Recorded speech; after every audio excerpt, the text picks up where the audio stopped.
સુરત શહેરના Dindoli police station હદ વિસ્તારમાં સ્ટેટ મોનિટરિંગ સેલે વિદેશી દારૂના સ્ટેન્ડ પર છાપોમારો કર્યો હતો.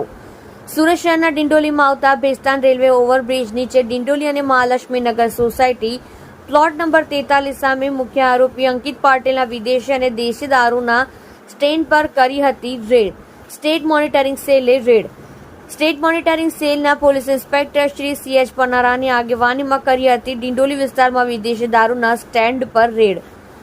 સુરતના ડિંડોલી વિસ્તારમાં સ્ટેટ મોનિટરિંગ સેલના રેડમાં 565 વિદેશી દારૂની બોટલ જેની કિંમત 56,500 સાથે 4 મોબાઈલ ફોન જેની કિંમત 25,000ની સાથે રોકડ રકમ 11,800 સાથે 2 વાહન જેની કિંમત 50,000 સાથે અન્ય મુદ્દામાલ બેટરી, ઇન્વર્ટર, ફોકસ લાઇટ કિંમત 9,000 સાથે કુલ 1,52,300 રૂપિયાનો ઘટના સ્થળથી કબજે કરવામાં આવ્યો હતો.